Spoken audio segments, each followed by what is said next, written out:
estarmos, Senhor, acordados, termos despertado no dia, nesta manhã. Pai querido, agora, Senhor, continua, Senhor, ministrando aos corações dos professores, inspirando-os, ó Deus, para descortinar, Senhor, a janela do conhecimento da Tua Palavra. Abençoa, Senhor, a mente dos alunos para receber, Senhor, compreender e aplicar, Senhor, os princípios do Teu reino. Sê conosco nesta manhã. Eu te peço e te agradeço estas bênçãos, em nome de Jesus. Amém. Você pode aplaudir o Senhor. Pode se assentar. Nós estaremos agora semeando nesta boa terra que é a obra do Senhor. Este é um reino ao qual cada semeadura que você faz, cada semente que você lança, tem um retorno, tem uma colheita abundante.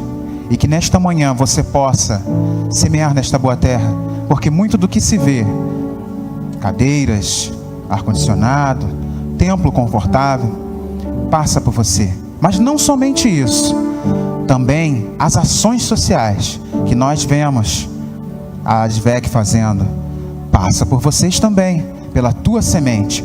A tua semente tem alcançado não somente vidas aqui, mas também em outros lugares. Ontem nós inauguramos a ADVEC Lisboa.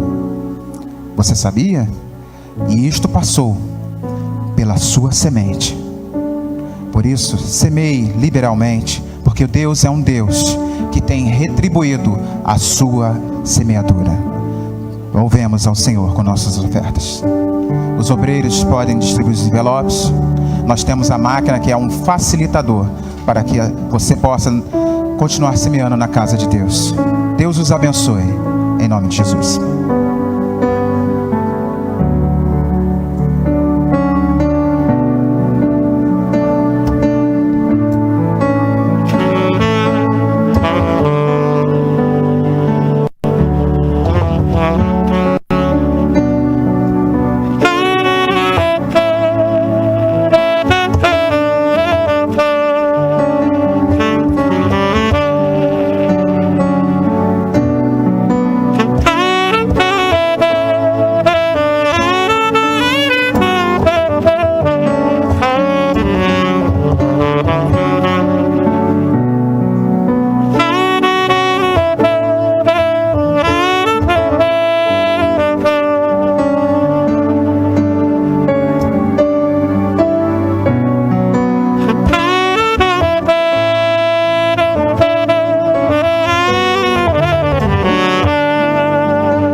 Levante aí o seu envelope, os seus envelopes. Bom dia a todos, bom dia. Vamos orar. Pai de amor, de infinita bondade, graça e misericórdia, nós te agradecemos porque temos o que ofertar. Nós te agradecemos, Pai, porque nada tem faltado em nossa casa, em nossa despensa, em nossa geladeira, em nossas panelas. Nada vai continuar nos faltando em nome de Jesus, porque temos entendido a importância de sermos liberais nas nossas ofertas e fiéis em nossos dízimos. Abençoe estas sementes, que elas sirvam para alcançar almas, para que pessoas se rendam aos teus pés e caminhem no teu evangelho. E Pai, repreenda o devorador da nossa casa, e que em tudo sejamos prósperos em nome de Jesus. Amém e amém. Assim que chegar um irmão obreiro, uma irmã obreira à sua fileira de cadeira, você passa o envelope aí para a extremidade. Se você trouxe o seu dízimo, nós temos um gasofilácio bem ao meio da igreja e temos um outro aqui na frente. Você deposite o dízimo aí no gasofilácio. Eu pedi aqui para eu falar, porque não é sempre que a gente tem, não é sempre que a gente pode, mas eu estou muito alegre, estou muito feliz, porque hoje estamos recebendo um amigo que já esteve aqui, tem 3 domingos? 3 domingos, já virando sócio já, né? Pode mudar de sede para Nilópolis na sua carteirinha, né? Esteve aqui conosco há 3 ou 4 domingos, não lembro bem, pregando a palavra à noite. É um amigo que Deus colocou no meu caminho, colocou na minha vida, tem sempre me abençoado, trazendo palavras ao povo que Deus me confia, e hoje não é diferente. Ele é o segundo superintendente da escola dominical do nosso campo. É o pastor Eliseu Fernandes, autor de livros. Não sei se você trouxe alguma coisa hoje de livros. Hoje não, né? Tá bom. Isso. Quando ele voltar à noite, ele vai trazer material. Já esteve aqui com material na última vez que esteve conosco. Autor de livros. Um homem, um profundo conhecedor da palavra. Prega algumas heresias, mas em doses homeopáticas. Estou brincando com ele. Queria que você recebesse com muita alegria quem vai ministrar a aula de hoje, pastor Eliseu Fernandes. Vem para cá, pastor Eliseu. Obrigado, meu amigo. É um prazer indescritível. Eu costumo sempre dizer essa palavra para mim, a vida real. E acho que uma das maiores coisas que você pode ter na vida é a gratidão. Então eu sou grato a Deus pela vida do pastor Rafael, que sempre me confia, está sendo trazendo uma palavra. E como diz o ditado açoriano, se eu tivesse 1000 bocas, eu não poderia agradecê-lo da maneira adequada. Então fica aqui o meu singelo, muito obrigado pelas oportunidades que o irmão e o pastor me confia. E eu entendo isso, que é a magnitude de estar, e quando eu prego, e quando eu ministro uma aula, eu fico aquela semana na luta, na oração, para que seja apenas uma questão de assertivo intelectual, de preparar uma aula. Eu mandei agora recentemente para a Central Gospel um livro sobre adoração.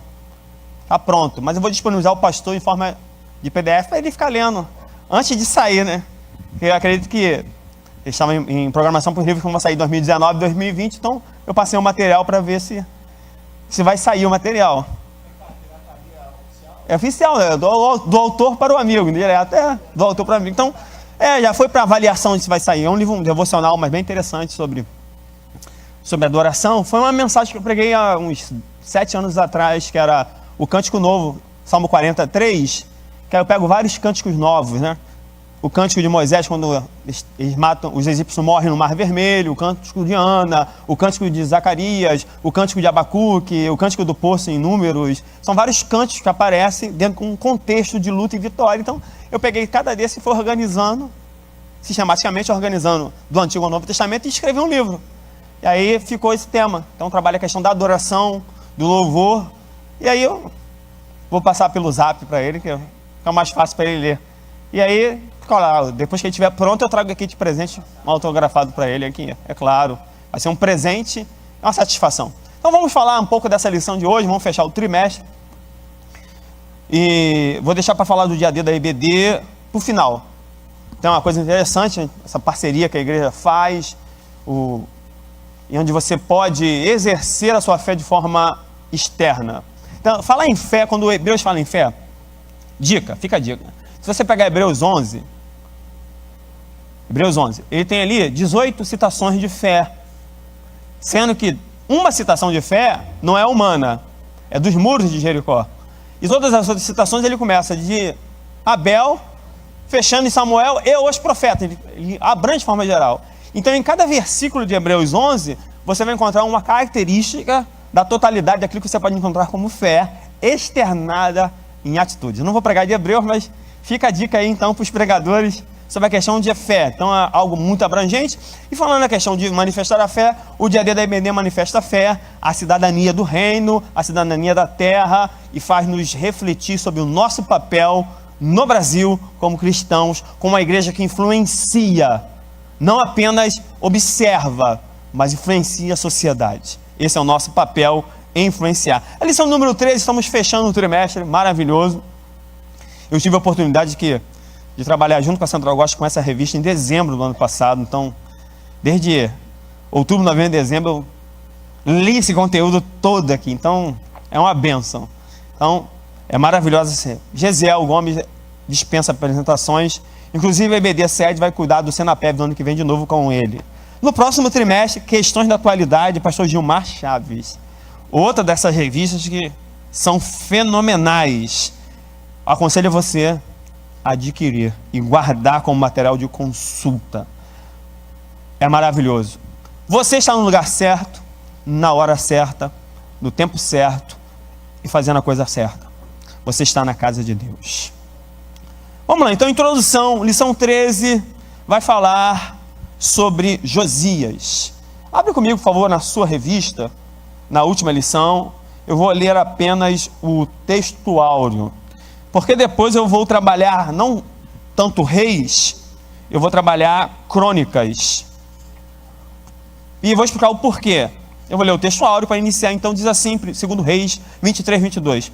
Porque nunca se celebrou tal Páscoa como esta desde os dias dos juízes, que julgaram a Israel. Nem todos os dias do rei de Israel, nem tampouco dos reis de Judá. Os livros monárquicos, ou os livros que tratam do estabelecimento da monarquia de Israel, eles vão compreender Samuel, Reis e Crônicas. Os autores sagrados, quando eles vão escrever o livro, eles têm um trabalho de selecionar o material que vai trazer um modelo de vida a ser seguido. Então você pega Samuel, o sacerdócio infiel Eli, o sacerdote fiel Samuel, o rei rejeitado Saul, o rei amado por Deus Davi. E assim ele vai sucessivamente falando. Então o foco desses livros vai tratar da implantação da monarquia ou do Estado teocrático do Antigo Testamento, que foi tema da primeira lição de lição subsequente, tá? Que fala paulatinamente ou fala de forma pontual de cada rei. O livro de Reis, basicamente, ele vai trazer o primeiro livro, a história de Davi, e o segundo ele vai focar os primeiros capítulos a Salomão e os demais reis subsequentes. Mas dentro, como eu disse, havia falado, que eu vou tratar mais esse viés pelo livro de Crônicas, porque o livro de Crônicas, na verdade, ele seria uma homilia. O que seria homilia? Homilia seria uma pregação. Então o autor de Crônicas, inspirado por Deus, ele faz como se fosse uma pregação em cima do livro de Reis. Então o livro de Reis diz assim, o que aconteceu com a nação em relação à monarquia. O livro de Crônicas diz o que aconteceu, por que aconteceu, e os motivos que levaram os acontecimentos. Ele é mais abrangente. O livro de Crônicas é mais detalhista, por isso que eu vou focar no livro de Crônicas. E o livro de Crônicas é interessante que esse. Primeiro Crônicas de 1 a 8, você tem genealogias, né? O princípio, alguém gera alguém, era pai de alguém. No capítulo 9, Saul, apenas um capítulo, ele fala da morte dele. No 10, Davi, e aí vai até o 29, Davi. Aí depois no segundo Crônicas, você tem do 1 ao 8, Salomão, 10, 12, 13, Roboão, e depois os reis subsequentes, até o final, que é o 36, segundo Crônicas. Mas o interessante de Crônicas é o seguinte, ele começa com genealogia, diga comigo, começo. E ele termina com o mesmo começo de Esdras, que é o retorno ou o recomeço. Então o livro de Crônicas ele trabalha o começo e o recomeço. Verdade prática, comece e recomece sempre na sua vida. Está no livro, é a estrutura do livro. Aqui eu só fiz foi a análise estrutural do livro. Recomece. Teu carro tem que ter marcha ré. A questão de Josias é que ele não teve uma marcha ré. Porque quando chegar no último tópico lá da lição, que é o tópico 3, que o faraó diz assim, olha, se mete aqui não, que Deus que me mandou. A Síria era um cachorro morto, já estava em decadência. Você está em 605, você já está na Batalha de Carmex, o fim do Império Assírio e o ressurgimento do Império Neobabilônico com Nabucodonosor, o pai dele. Vai fazer com que Judá passe a ser tributário do Egito e depois Judá passe a ser tributário da Babilônia. Se Josias não se mete, verdade prática, de repente Deus ia demorar a levar um pouco mais para o cativeiro. Porque 722 o Reino Norte vai para o cativeiro assírio. E aí Judá vai sobreviver 135 anos. Só que Josias, quando ele morre, ele antecipa o cativeiro. É a grande questão. Tome atitudes no tempo certo, da maneira certa. Aprenda a discernir e ouvir a voz de Deus. Até mesmo o ímpio, Deus usou com o faraó para dizer, olha, Deus que me mandou aqui, não se mete nisso aqui. Ele não precisava ter batalhado com o faraó e megido. Ele poderia ter escoltado. Simples. Ele poderia ter deixado. Êxodo 12, 13, não tem mais. Vocês verão um grande livramento que o Senhor vai dar. Os egípcios que vocês veem hoje, não verão mais. Ele poderia livrar novamente, como livrou lá no Êxodo 12. Era questão de confiar mais em Deus, e ele se precipitou. E nunca se precipite. Nunca se precipite. Aí a história de Josias vai dizer o seguinte, nessa estrutura, o livro de Crônicas, os livros, se você for usar uma forma mais técnica, me permita falar sobre isso, existe algo que é um nome alemão complicado, mas eu vou falar o nome em inglês, que é chamado fator delay. Algumas palavras reaparecem no livro para reafirmar coisas que apareceram antes. Se você notar, os reis vão ser comparados a outros. Então, Ezequias é comparado a Davi, correto? Manassés é comparado a Salomão, na idolatria. Josias é comparado a um Salomão, mas ele tem uma Páscoa. E o textual diz que nunca se celebrou uma Páscoa como essa no tempo dos juízes. Só que no livro de Juízes não tem Páscoa, não aparece a palavra Páscoa. Aparece em Josué. Só se o autor quer dizer que Josué está no período de um juiz, porque não tinha rei. Porque você tem a Páscoa, Êxodo 12, Josué 5.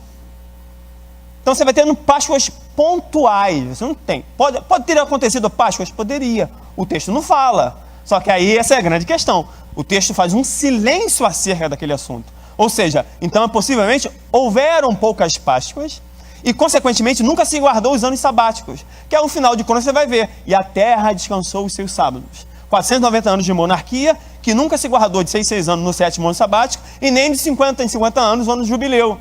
Consequentemente, Deus só cobrou dos reis os anos sabáticos. Por isso que eles vão ficar 70 anos. Então, os anos sabáticos, 490 anos na monarquia, vão virar 70 anos de cativeiro. Deus só cobrou o que era dele. Que depois, em Daniel, os 70 semanas proféticas, são 490 anos, que vai para o fim do mundo.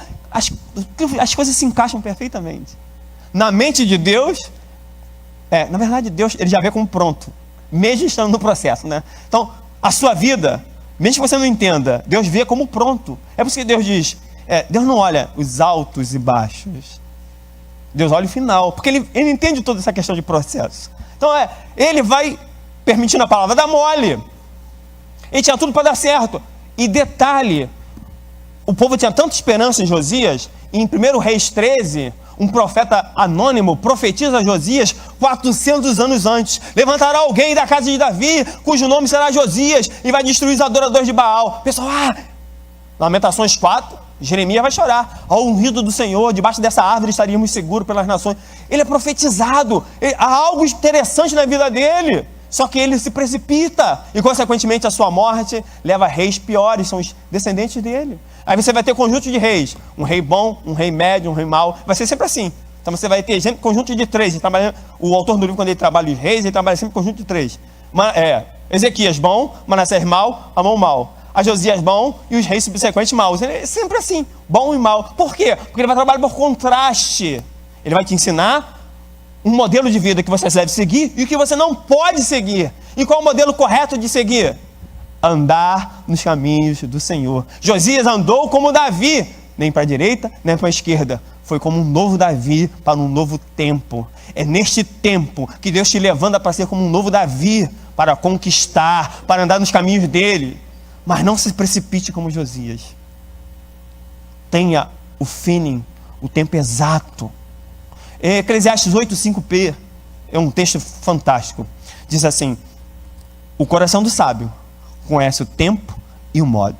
Aí eu parei uma semana só lendo o mesmo versículo. Tempo e modo, tempo e modo. Quando agir e como agir. Deus vai te dar a maneira certa de agir e o momento certo de agir. Josias poderia ter ficado, calma aí. Era um homem que temia Deus. Por que ele não escuta a voz de Deus então agora? Ele se precipita. Então, não se precipite. E aí vamos continuar. A palavra de Deus é encontrada no templo. Tópico 1. E aí? Muitas pessoas têm a palavra de Deus em casa, mas ela se encontra perdida, porque não leem a Bíblia. Leia a palavra de Deus. Leia. Quem sabe Deus vai te dar uma resposta numa leitura devocional. O pai O avô de Josias, Manassés, foi um péssimo rei. Sacrificou os filhos como o próprio Salomão, porque ele ia comparar a Salomão a Moloque, no Vale de Inom, que Jesus vai comparar o próprio inferno. Depois Amon, e 55 anos de reino de Manassés, quando ele volta do cativeiro, que ele encontra por meio do arrependimento a solução dos seus problemas, ou seja, e ora, e eu digo para você que a sua oração vale muito seus efeitos, a sua oração tem resposta, como Manassés por meio de uma oração teve uma resposta e voltou à sua dignidade real, mas ele não tem tempo de mudar novamente uma estrutura social de 55 anos de idolatria. Aí Amon surge e Amon vai ser um péssimo rei. Vai novamente colocar a idolatria. Mas aí Josias, quando chega a reinar aos 8 anos de idade, ele vai mandar reformar a casa de Deus. Porque havia idolatria dentro da casa de Deus, ídolos dentro do templo de Jerusalém. E quando ele reforma, se encontra o livro da lei, ou seja, o livro de Deuteronômio. Ele chora, ele rasga a roupa, sinal de luto, e diz assim: estamos fora dos caminhos de Deus, estamos fora da visão de Deus, estamos fora de um propósito. E vai consultar uma profetisa. Por que Josias não consulta Jeremias e consulta Hulda? Ah, grande questão. Jeremias estava em Anatote, porque Jeremias é descendente da casa de Eli, que perdeu o direito ao sacerdócio. Mas como Deus não despreza ninguém, Jeremias, sendo da casa de Eli, não podendo exercer o sacerdócio, exerceu o profetismo. Isso é para você. Acho que alguém entendeu. Mesmo que Deus despreze um, ele não quer dizer que não vai trabalhar com você. Lembra que alguém na sua família fez algo errado no passado, que você vai carregar, é um karma, é uma maldição. Não, para com esse negócio. Ele vai usar a tua vida, como usou Jeremias. É que ele estava em outro lugar, e Hulda estava em Jerusalém, na parte leste de Jerusalém. E ela vai profetizar. E na hora, se você abrir 2 Crônicas, você vai encontrar lá 11 vezes o Senhor, assim diz o Senhor. Das poucas mulheres diz isso, assim diz o Senhor. Tudo está escrito no livro que você encontrou, vai acontecer nessa cidade. Mas como você rasgou suas vestes, como você se propôs a me buscar, eu não vou fazer no teu tempo, não, vou fazer depois. Então, o castigo iminente de Deus ia sendo protelado conforme a sua liderança ia trabalhando.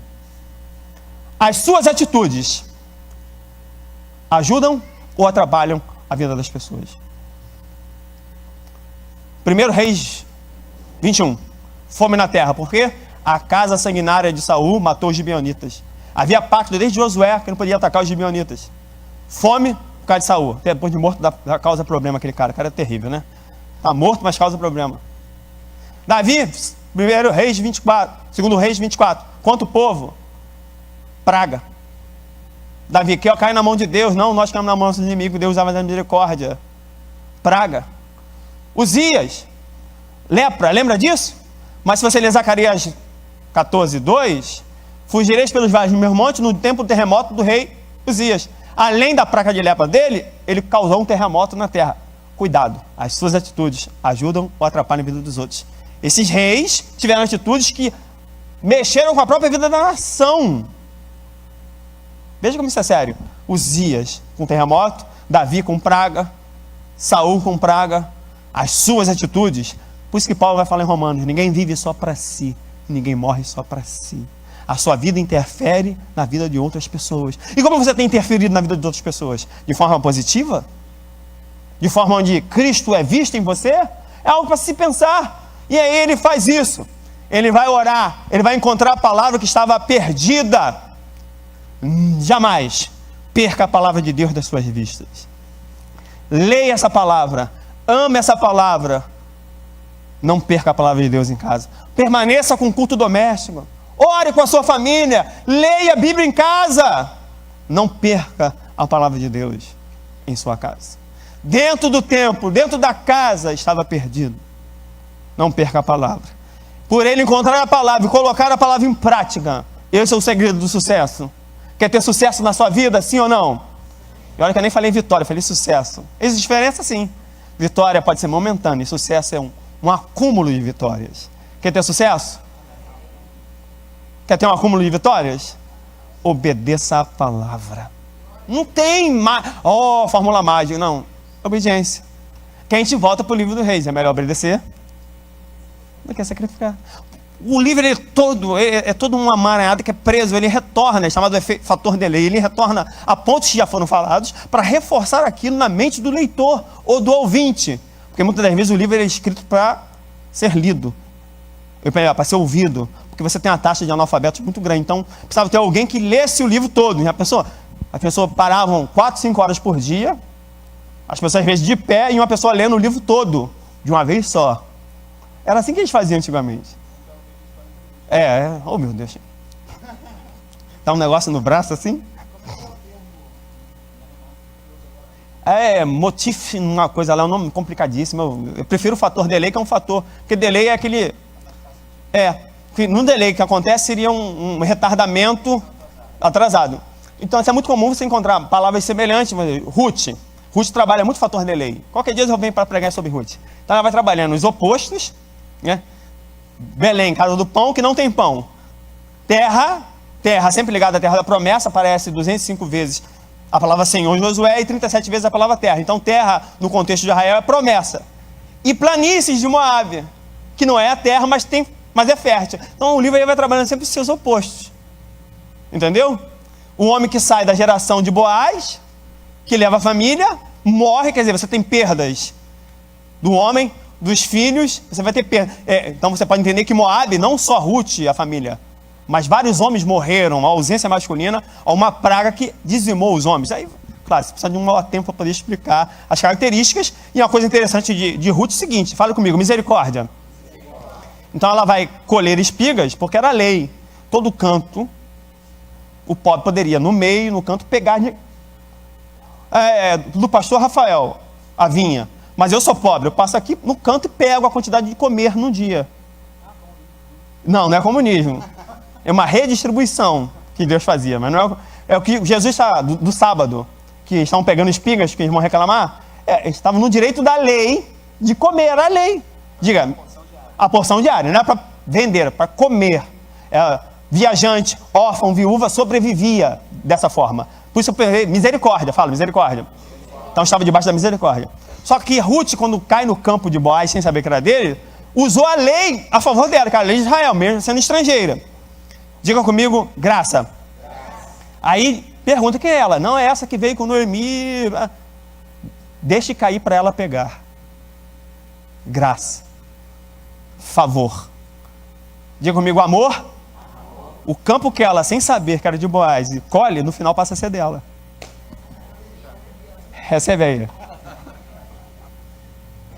Se você vai sair da misericórdia, para o amor. Daquilo que é o mínimo, para o todo. Recebe aí. Eu não vim pregar de Ruth, deixa eu voltar para o texto. Eu não vim falar de Ruth, eu vim falar de Josias. É que vocês me lembram do texto e fico estudando esse negócio. Não estou pregando hoje. É aula. Ele não pode nem falar em língua estranha, aleluia. Pode perguntar. Pode, por favor. Vou dar uma de aluno. Vou acabar com a sua aula agora. É o seguinte, pastor, o senhor participou de todo o processo construtivo dessa lição. Não precisa me focar não, foca ele lá. Senão eu vou mostrar meu cocuruco aqui. Isso, foca ele. Isso, e aí o senhor participou de todo esse processo construtivo, e a gente está falando nesse trimestre inteiro a respeito dos reis de Israel, os governantes de Israel. Não sei se eu acabo com todo o seu plano de aula se eu fizer uma pergunta, mas eu vou fazer, né? Vou fazer assim mesmo, né? Como um bom anfitrião que sou, vou deixar o senhor na sinuca de bico. Qual é a importância de que a gente vem estudando nesse trimestre para o momento sociopolítico que a gente vive agora no Brasil, uma vez que a gente está passando por um processo de escolher os governantes? E não estou falando só de presidente, porque a gente fica muito focado em presidente, e presidente a gente já sabe quem vai ser o presidente, né? Aí a gente já sabe, né? Amém, eu creio. Mas não é só... Mas não é só isso, governantes num contexto geral, porque a gente está falando de reis com características extremamente ímpares uns dos outros, uns com características muito ruins, mas com alguma coisa de boa, outros com características muito boas. Exatamente. Então, o que a gente pode tirar de lição, se eu posso colocar a revista como um compêndio que nos aponte ao momento que a gente está vivendo? Bem, essa revista você deve analisar assim. Primeira coisa é a leitura do texto, depois a interpretação do texto a partir daquilo que é prático. Existe algum pecado que eu devo evitar? Existe algum princípio espiritual que eu devo seguir? Isso para a vida normal. Quando você fala em termos de liderança, o livro de Reis vai dizer o seguinte, olha, existem caminhos e escolhas. Barney L. Ford, ou Barney Lancelot Ford, ele foi escravo até 20 anos de idade. Ele fugiu antes da Guerra da Secessão, 1865, nos Estados Unidos. Ele era analfabeto até 20 anos de idade, então ele entra no trem Lancelot Ford, por isso que ele não tinha sobrenome, ele não tinha história. E ele vai encontrar a esposa no trem, e essa esposa vai casar com ele, vai alfabetizá-lo, e ele vai virar um dos maiores empresários nos anos de 1870, 1880, negro, fugitivo, analfabeto até 20 anos de idade, na Califórnia. Hotéis, restaurante, faça furacão, destrói tudo, ele reconstrói tudo do zero e volta a ser um grande empresário. De repente você não conhece Barney L. Ford, mas conhece Henry Ford. Mas a cor da sua pele não determina o seu futuro. As suas escolhas determinam o seu futuro. Os reis de Israel, pelas suas escolhas, determinaram o seu futuro. Então, a sua escolha como cidadão é escolher o melhor possível entre um ou outro. Isso em qualquer âmbito de governo. Então, como cidadão, você tem a responsabilidade de não anular o seu voto, mas de escolher alguém que segue um princípio que pelo menos casa com alguns princípios que nós temos: família, sociedade, educação. Então, o mês vai para fazer o quê? Calma aí, deixa eu analisar a proposta. Algo que casa com a nossa visão de reino, de mundo. Porque se você pegar o político, a questão política, você faz política no dia a dia. Quando você negocia em casa com a sua família, com seu pai, isso é política. Política é a arte de governar, é a arte de governar a maneira que você atenda uma maioria, não a minoria. Então, os reis como políticos, como os líderes, primeira coisa, eles deveriam temer a Deus, obedecer a Deus. O rei de Israel, ele não fazia lei, ele vivia sob a lei de Moisés. Então, a grande questão hoje, você tem um Estado democrático puro e partidário, vários partidos, mas como dentro disso tudo, você tirar pessoas que você percebe que vão seguir um caminho que vai favorecer o reino de Deus. Então, por isso que eu não posso entender um cristão votar em governo de esquerda. É até uma tese, que eu não consegui ainda a defesa, mas a minha tese de mestrado é conservadorismo político-econômico de Donald Trump. Minha tese está com 200 páginas, como pré-tese ainda, não virou tese ainda. Que eu trabalho toda essa questão do conservadorismo, porque nos Estados Unidos você é democrata, que é a favor do aborto, disso tudo, que seria a nossa esquerda aqui. Ou é republicano, conservador. Então você tem um século, um período de tempo democrata, e agora você ressurgiu uma resposta conservadora. E aí na minha tese eu falei, então, calma aí, se os Estados Unidos é o modelo do mundo, ele pode influenciar outros governos conservadores.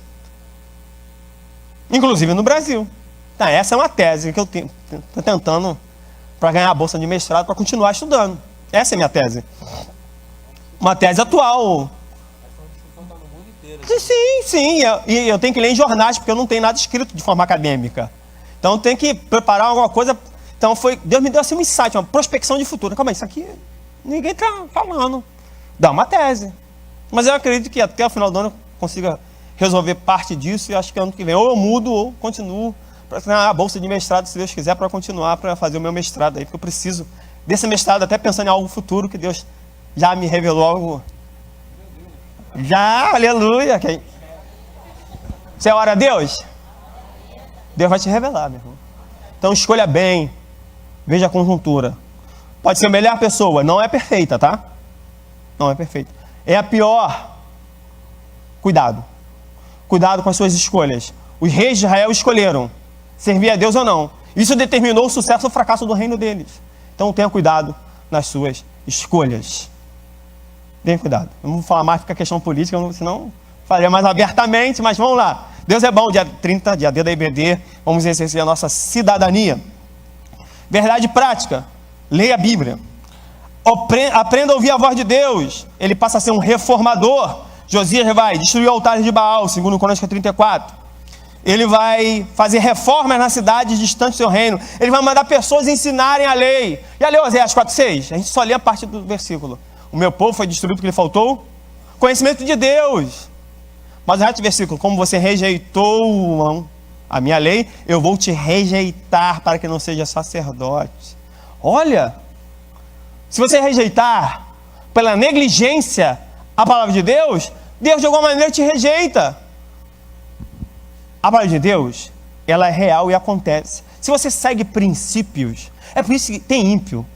Ímpio, não teme a Deus, mas ele observa um princípio espiritual, sem entender. E funciona. E o crente, que tem a mente de Cristo, não observa princípio, não dá certo. Aí não entende por que não funciona. Porque ele não segue princípios. Porque se Deus, ele quando cria leis e princípios, ele já estabelece isso aqui. Se eu entrar na lei, no princípio, vai funcionar, não tem como dar errado. É só seguir. É só continuar. E você tem inúmeros princípios bíblicos. Inúmeros princípios. Eclesiastes 11:4. O que observa o vento não semeia. Observa a chuva não semeia.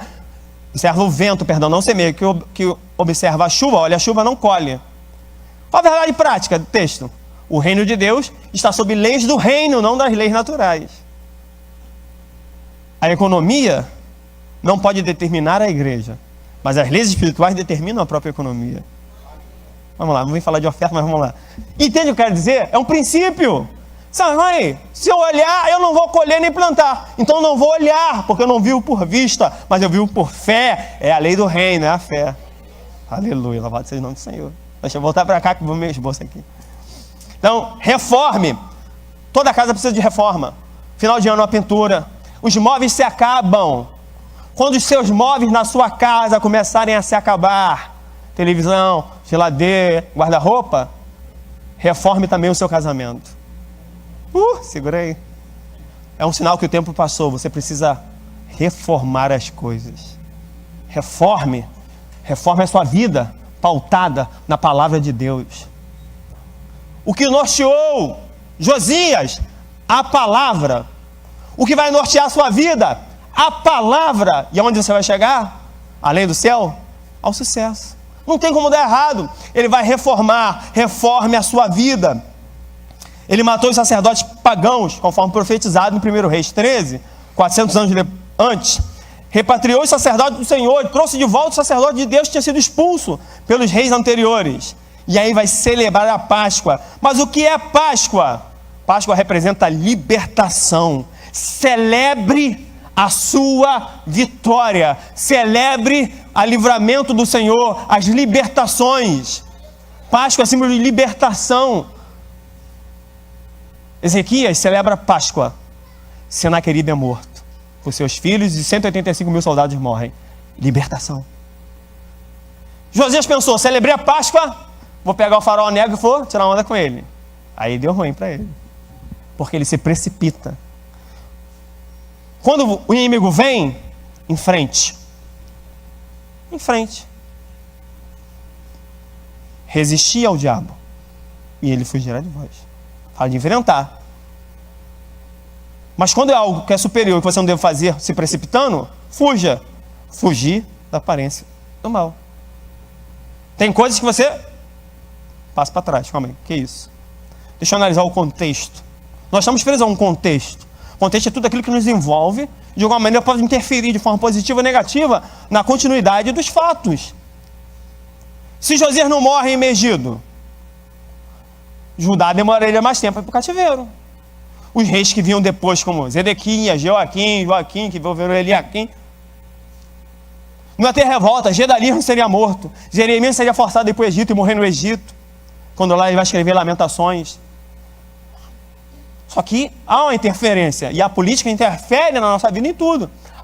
Nos impostos, na educação, e nos grandes questões, agora de forma sociológica, as pessoas pensam que, o que seria pobreza?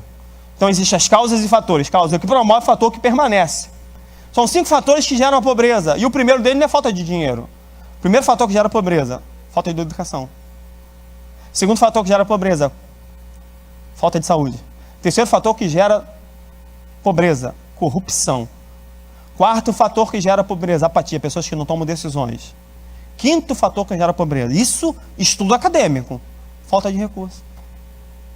É o último fator que gera pobreza, a falta de recurso. Às vezes você serve um Deus que é o dono da parata, um Deus que te dá um diferencial. Você vai ver coisas onde todo mundo vê e que ninguém viu até hoje. Ele vai abrir sua mente para ver coisas. Deus vai te trazer saúde. E a corrupção? Você combate com oração e voto, meu irmão. Fala, meu irmão. Aqui é outra aqui. Não, tem uma... Não, Pergunta no microfone, meu irmão. na verdade, é só uma colocação, porque na realidade o que a gente vê por parte de muitas lideranças não são efetivações para mudar o problema de fato, né? Então são só paliativos, né? E a gente vê isso na história de alguns reis. Alguns reis são paliativos, vão mudar, mas não vão tirar os altos. Mas graças a Deus que nós temos um povo inteligente na ADVEC e pastores que estão dentro da visão do pastor Silas. É um homem que influencia positivamente mesmo. Ele até apanha nas redes sociais por causa disso. Uma vez eu fui até xingado, eu e minha esposa na rede social, com esse negócio aí, mas... Opção: ou você se posiciona como Josias, ou você fica apático e deixa as coisas acontecerem de forma supostamente natural. E aí você vai ver onde você vai chegar. Então, tome uma posição. Celebre as suas vitórias. Olha, a Páscoa representa a libertação. A Páscoa representa o memorial. Geralmente os ingratos não têm memória. A Páscoa representa que Israel era um povo que Deus tirou e transformou em seu povo. Você foi liberto por Cristo. Hoje, o que seria a nossa Páscoa? A Santa Ceia. Amanhã eu faço 30 anos de batizado. Amanhã eu faço 30 anos de batizado. Meu pai era pastor. E aos 10 para 11 eu aceitei Jesus, filho de pastor, mas fui lá na frente. Que eu tenho um compromisso com Deus, porque eu não tinha compromisso com Deus, né? Eu levava assim na vida cristã de qualquer forma, mas aí eu falei, quer saber? Essa palavra foi falada para mim, eu vou ter compromisso com Deus, aceitei Jesus, foi um escândalo na época, né? O cara aceitou Jesus, filho de pastor, que negócio é esse? Mas eu entendi que eu precisava ter. Aí meu pai me perguntou, quando você quer ser batizado? Eu falei, na data do meu aniversário, 24 de setembro. Então, quando eu fiz 12 anos, 24 de setembro, eu fui batizado. Então, você mesmo fazer a conta, eu vou fazer 42, tá? Desculpa. Só para ganhar um presente. Não, porque toda vez que eu lembro do batismo, eu lembro há 30 anos atrás, quando eu tomei a decisão de me batizar. Porque a Páscoa hoje representa a Santa Ceia. É um memorial de uma libertação de uma vida para uma vida transformada para viver para Deus. Independência desse Deus. Então o batismo representa agora um novo nascimento. Então são duas ordenanças tipificadas em celebrações. Celebre o batismo. Não precisa ser só o seu, dos outros.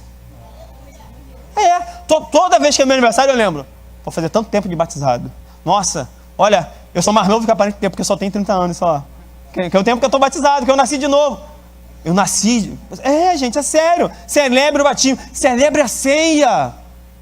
É a tua vitória. A ceia. Alguém morreu por mim. Alguém pagou o preço por mim.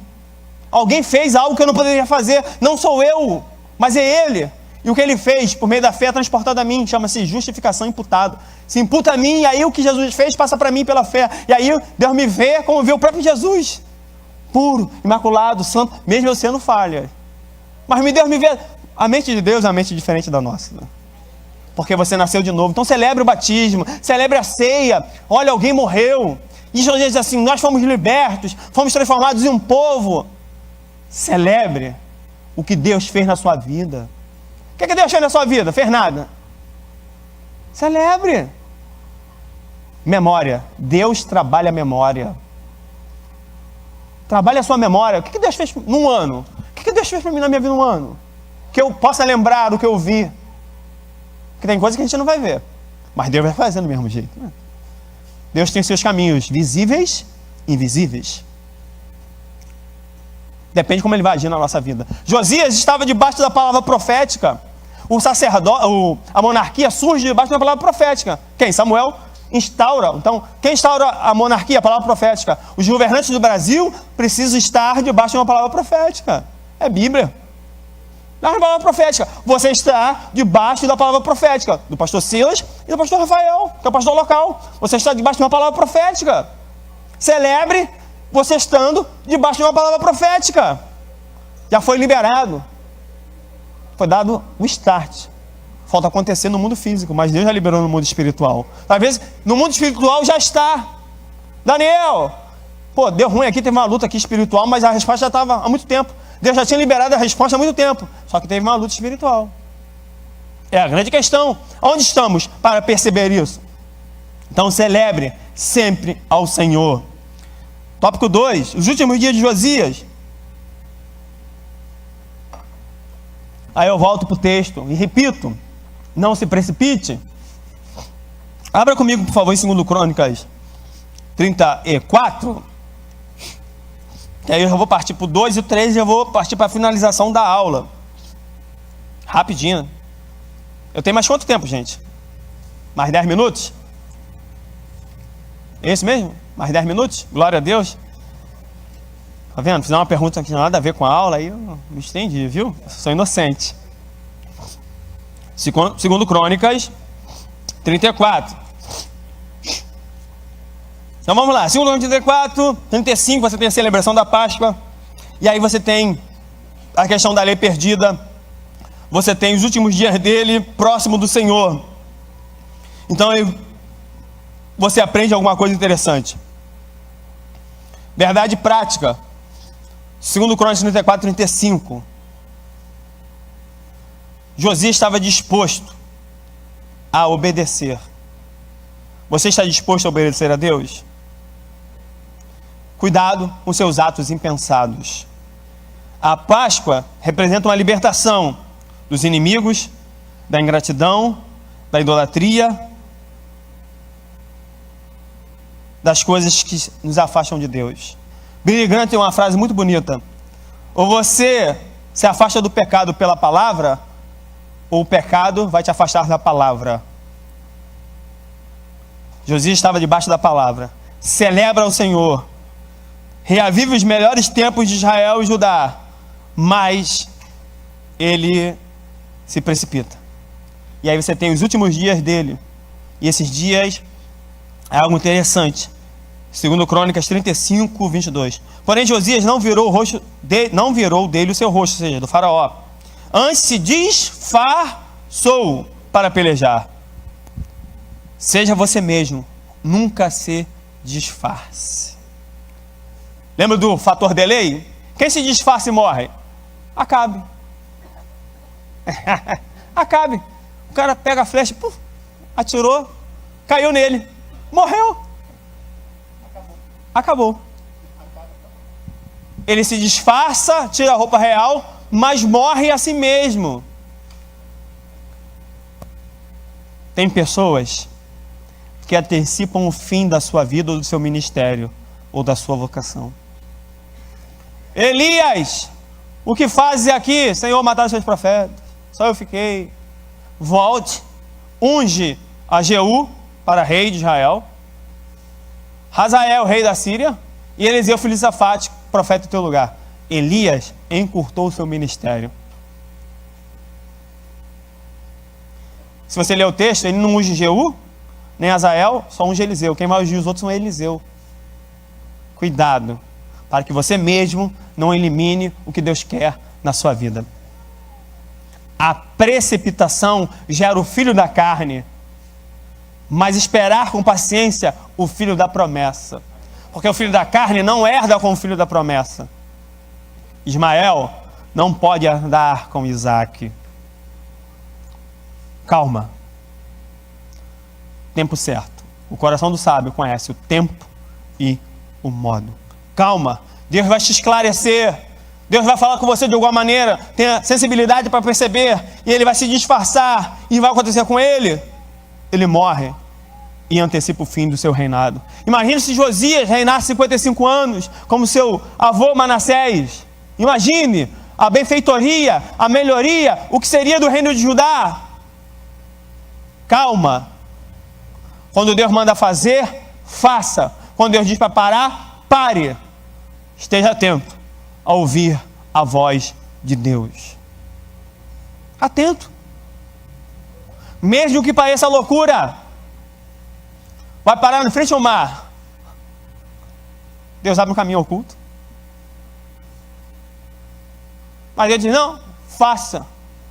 Vocês vão lutar. Vai ser vitorioso.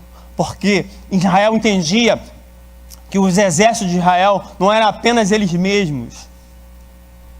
Não lembra de Eliseu? Tenha piedade, Senhor, desse cabeçudo aqui. Abre os olhos dele. carros e cavalos de fogo. Você não está sozinho. Mas não se precipite. E aí você entra numa guerra espiritual. E para isso, você tem que fazer o quê? Efésios 6, de 11 a 13. O que está lá? A armadura de Deus. Qual é a finalidade da armadura de Deus? A resposta está no próprio texto de Efésios 6, de 11 a 13. Firmeza. Por 3 vezes no texto vai aparecer. Efésios 6, 11. Estar firme contra as astutas ciladas do diabo. Efésios 6, 11. Estar firme contra as astutas ciladas do diabo. Efésios 6, 13a. Estar firme para resistir no dia mau. Efésios 6, 13b. Estar firme após ter feito tudo. Firmeza contra o inimigo, firmeza antes e firmeza depois. Permanecer firme, continuar firme e não titubear. A precipitação me tira da firmeza. Sabe que interessante a palavra firmeza? A palavra firmeza no hebraico é emuná. Emuná pode ser firmeza, confiança, capacitação e fé. E fidelidade. Quando Abacuque diz, o justo verá pela emuná, pela fé, pela fidelidade de Deus. Mas quando colocamos fé em Deus, temos firmeza. Porque Ele é sempre fiel. Então resiste na luta espiritual. Faraó Neco representa o diabo. O Egito sempre vai representar o inferno, o mundo. Vamos dar a dica. Egito representa o mundo. A Síria representa a crueldade. Edom, carnalidade. Cada reino ao redor de Israel representava uma coisa que hoje você lutamos por meio do fruto do Espírito, por meio da armadura de Deus. São essas questões espirituais que nos envolvem. Cada reino tinha um significado. Filistia representa a soberba. Sidom representa a queda. Lembra? Satanás é comparado ao príncipe de Sidom. Na tipologia bíblica são características que cada reino vai representar. Então, lute essa batalha com as armaduras. E aí você tem o quê? Cinto da verdade. Nada podemos contra a verdade, senão pela verdade. Como um cinto que ajusta todo o nosso corpo. Uma couraça que protege o nosso coração, nossas emoções e sentimentos.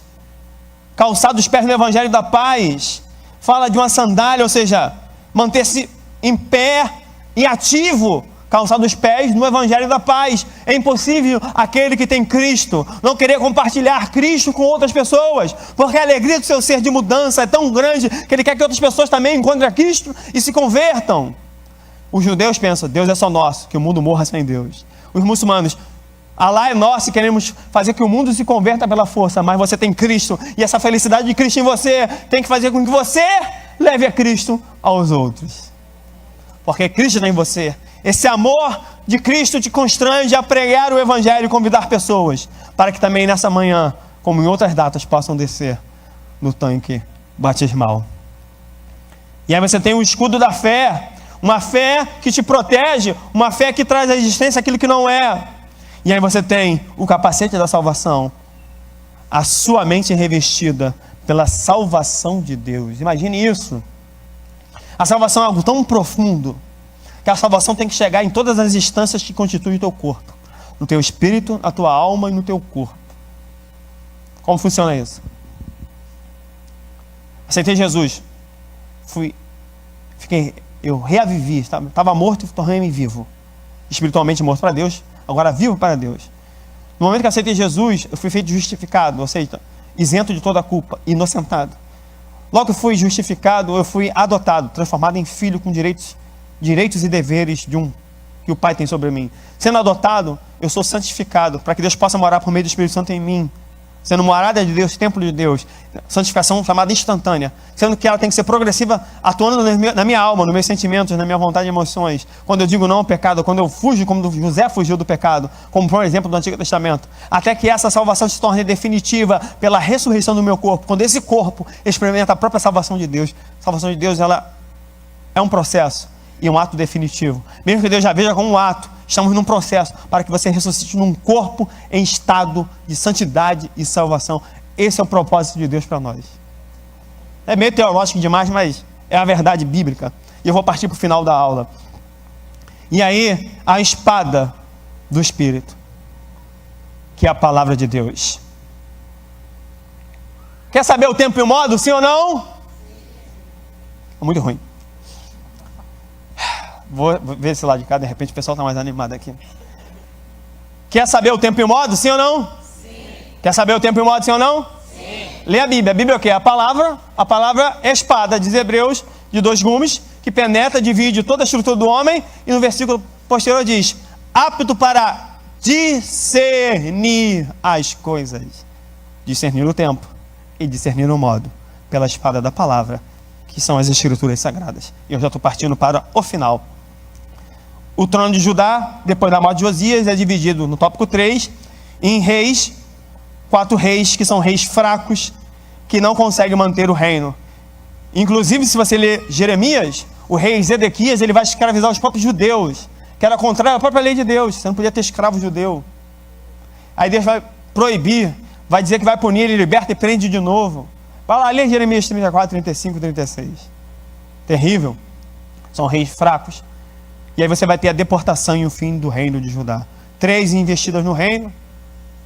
Abacuque profetiza em 607. E vai dizer, como eu devo usar um povo mais ímpio que nós para julgar? Mas finaliza o texto louvando, dizendo que, ainda que nada aconteça, que a figueira não floresça, que não haja fruto na videira, que tudo dê errado, eu confiarei em Deus. 2 anos depois, Daniel é levado cativo. Sabe quem é a culpa de Daniel ter para a Babilônia? Josias, porque ele se precipitou. Depois, 596, Ezequiel.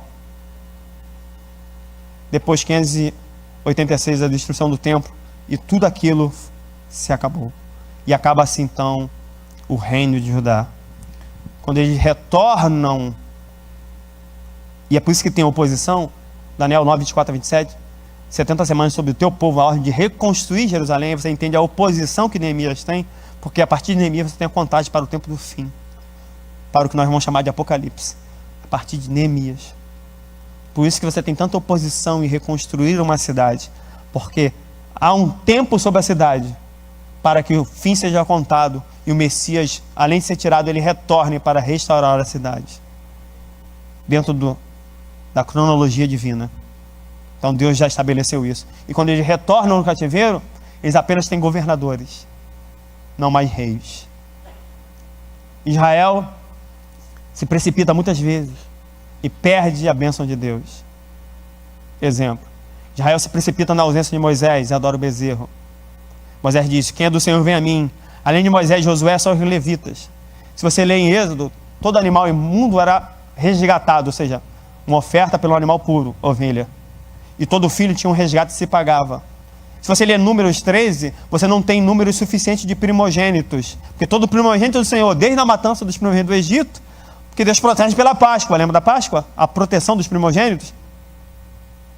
Deus tira por causa disso os primogênitos e coloca os levitas. Porque no preâmbulo da lei, Êxodo 19, 6, vós me sereis uma nação sacerdotal. Eles perderam o que você tem hoje como nação sacerdotal, porque se precipitaram. Deus te abençoe. Deus te abençoe. E eu vou finalizar apenas com uma frase. A vida dos reis pode nos ensinar coisas positivas e negativas. Olha a vida deles e imite o melhor exemplo. Aí eu vou para Hebreus. Imitai a fé dos vossos pastores. Deus te abençoe em nome de Jesus. Muito obrigado. Dia D. Se é para Deus, pode fazer melhor que isso, mas vamos lá. Dia D da EBD é um dia que o pastor Silas ele aceitou a nossa ideia lá. Vai ser usado no espaço da EBD, mas é uma ação entre departamentos, demonstrando a unidade da igreja para um propósito maior. Lembre-se, o propósito sempre é maior que a pessoa. Entendeu? Pois Davi, que Deus o colocará no trono, não por causa dele, mas por causa de Israel. Então o propósito é maior que Davi, a pessoa. Era uma nação. Então, nosso propósito é que a igreja toda se mobilize para fazer um dia onde você vai se conscientizar daquilo que é o seu papel nessa terra e no céu. A cidadania da terra não exclui a cidadania do céu. Quando Paulo fala em Filipenses, politeugma, cidadania, é uma linguagem toda anti-imperial. Toda a linguagem que Paulo vai usar em Filipenses é toda anti-Roma. É algo fantástico. Vamos já um tempo, um estudo de Efésios, para você entender a linguagem de Paulino em Efésios. Ele é todo contra Roma. Ele diz, não, César não é o Senhor absoluto. Se você pega textos, decretos reais na Roma Antiga, César, Senhor absoluto, Kyrios, aí Jesus é Kyrios, Senhor absoluto, não é César, Jesus. Ele tem todo um contraponto, demonstrando uma cidadania do céu e da terra, sendo que não se anula, porque quando ele precisa da cidadania da terra, ele diz, eu sou cidadão romano, você não pode me açoitar. Então ele demonstra isso. Se você ler Atos 16, lá quando a prisão cai, quando toda a prisão cai, que você tem Lídia, vai se converter, em Filipos. Então, se tem Filipenses, voltei para 16, tem Filipos, que é a cidade onde aconteceu o fato. Só fez essas conexões entre as passagens. Então, nós vamos ter, dentro da nossa realidade de uma adequação, vamos ter orientação para casamento coletivo, você que vive com alguém, nós conseguimos gratuidade, vamos participar aqui para a filial. Então, a gente vai primeiro fazer um cadastro, depois você vai ter uma primeira orientação e depois você vai ter. Então, orientação jurídica, glicose. Se você puder trazer somente as mulheres, absorvente, que nós vamos mandar para o presídio feminino, isso é uma luta. Fraga, porque a gente vai mandar para o presídio feminino, a gente vai recolher, o Paulo Dória leva lá, a gente vai levar para a irmã Leda do presídio para levar, que é um problema sério isso. Balcão de empregos, nós já vimos com a Zilmar da sede, ela conseguiu umas vagas. A gente vai fazer o contato para passar para cá, ver se a gente consegue passar umas vagas para cá também. Faz um cadastro, aí isso, e aí fez o cadastro, a gente vê com a Zilmar direto, ela vai entrar em contato direto com o Paulo Dória, e aí, ou vai indicar para ir lá para ver, ou vai mandar para cá. E ela vai ver a melhor forma possível, porque aí já é o departamento socioambiental. Então a gente vai fazer só as conexões para você conseguir. Então vai ter vaga, tem vaga de emprego, nós já conseguimos 200 vagas de emprego. 250 gratuidade para casamento coletivo. E uma palavra do nosso pastor sobre a questão da cidadania. Nós preparamos um material de 8 lições. E ainda uma parábola de Jotão, que é Juízes 9, que fala das árvores. Deixarei eu, oliveira, o meu azeite para reinar sobre vocês, e escolhe o espinheiro. Traduzindo, escolha bem seus governantes, porque o espinheiro pega fogo e você vai se lascar no final. Entendeu a associação, né? Mas é verdade, está lá em Juízes 9. O espinheiro pega fogo à toa. Por isso que Moisés falou, essa sarça se consome, pega fogo, mas não se consome. Vou ver o que é isso. Porque era normal a sarça, por ser um espinheiro, queimar facilmente no deserto, porque é seco. Cuidado com aquilo que você elege, que é ali a questão de uma tentativa de uma monarquia de Abimeleque, filho de Gideão. E aí, pastor, vamos falar da lição 2 da próxima revista que fala de política. Mas lá no site da EBD, você vai ter um monte de material que você pode ler, tem vídeo, tem aula, a gente fez uma... Então essas lições a mais, eu e o pastor Gil São Paulo que escrevemos lá, a partir de lições da própria Central Gospel, outro material, para ter a mais. Caso caia o sinal, aconteça alguma coisa, se tem uma aula para dar, um subsídio.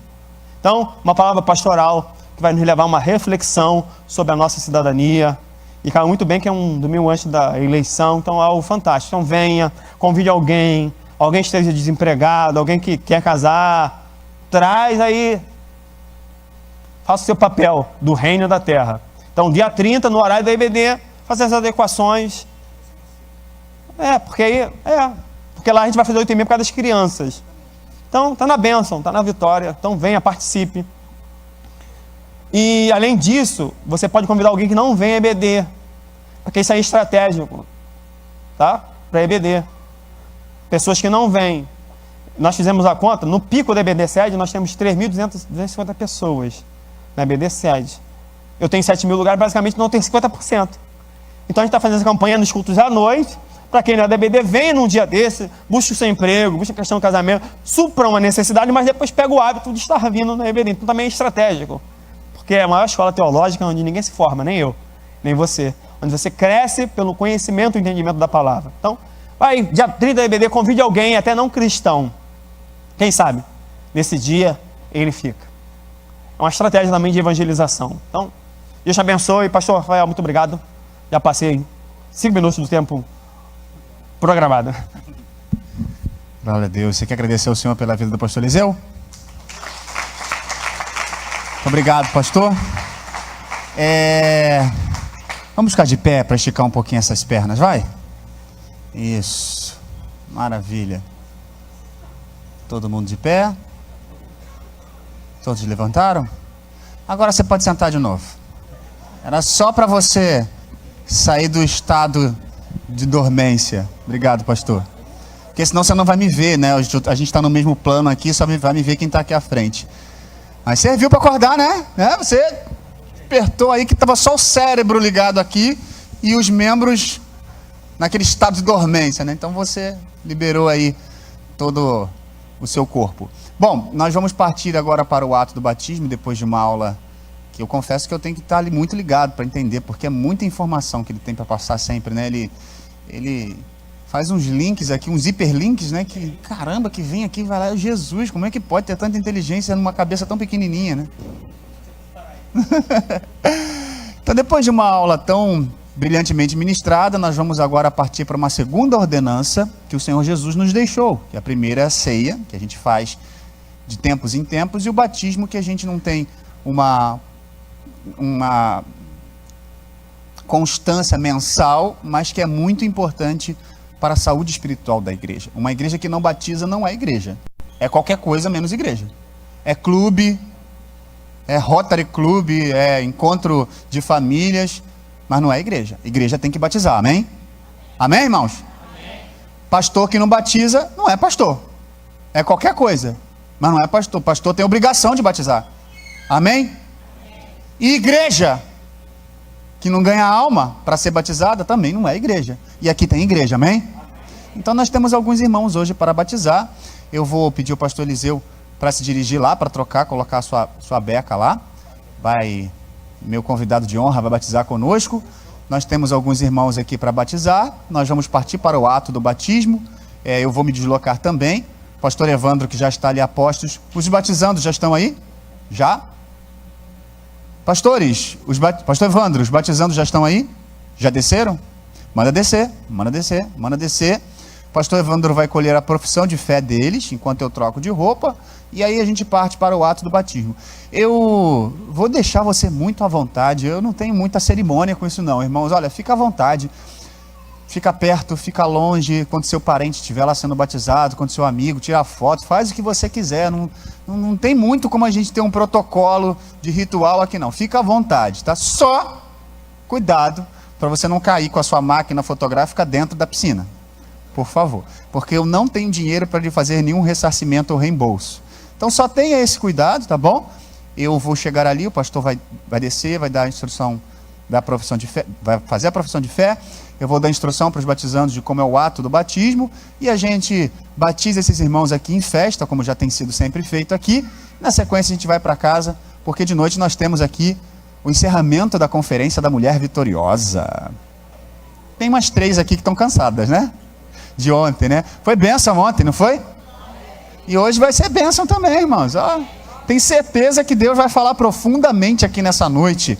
Então, às 18h30, nós temos a conferência da Mulher Vitoriosa. Por isso, eu vou liberar você assim que acabar o batismo. Hoje é daqueles dias que eu vou pedir a você para não atender ninguém. Ah, pastor, eu vim na seca, querendo te pegar, para te falar contigo. Hoje não. Hoje você vai me liberar, porque a gente está apertado de horário. Eu atendo você depois do culto à noite, não tem problema. Sai daqui meia-noite, não tem problema. Mas hoje agora não. Você vai me liberar, eu vou liberar os irmãos. Você vai me liberar, que a gente tem conferência, tem horário para começar. E tem algumas coisas para organizar. Tem uma piscina enorme para ser desmontada ali, né? Então, vou contar com a sua compreensão. Terminamos o batismo, eu libero você vai para casa. Alguns irmãos vão ficar aqui ainda trabalhando na arrumação, tirando ali toda a parte logística e preparando para o culto à noite. Você está liberado, eu me libero também, e à noite a gente está junto aqui na nossa conferência da Mulher Vitoriosa, tá bom? Eu vou liberar você também. Não fica só não fica virando as cadeiras não, tá, irmão? Faz um pouquinho de sacrifício, fica um pouquinho de pé ali. Se você estiver nas últimas fileiras, quiser virar, pode virar. Mas não desarruma aqui não, vai para ali e a gente vai fazer esse batismo que vai ser lindo, para a honra e glória do nome do Senhor Jesus. Lembrei até de um candidato que fala isso o tempo todo, né? Glória a Deus. Nós vamos batizar uns irmãos, para a honra e glória do Senhor Jesus. Eu desci do monte aqui, só para batizar os irmãos. Amém, irmãos? Vamos orar. Pai de amor, de infinita bondade, graça e misericórdia, te agradecemos por essa escola bíblica dominical e te pedimos agora pelo batismo nas águas que será realizado aqui, Senhor. Que o Senhor abençoe esses irmãos que passarão pelas águas, que serão dia ímpar na vida deles, marcado no coração deles e também marcado na eternidade. O batismo é a porta de entrada para o teu rebanho, e hoje nós estamos aqui cumprindo o ID, batizando em nome do Pai, do Filho e do Espírito Santo. Nós te agradecemos pela vida deles, nós te agradecemos pela decisão deles e te pedimos, Senhor, que decida outras pessoas, para que no próximo batismo nós possamos também cumprir o chamado que nós temos, que é de pregar e batizar em nome do Pai, do Filho e do Espírito Santo. Muito obrigado por esta lição. Fica conosco no restante dessa atividade, em nome de Jesus. Amém e amém. Você pode aplaudir o Senhor?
sobre mim. E no deserto eu me encontrar. Viver cercado por egípcios e por faraó, sendo impedido de prosseguir.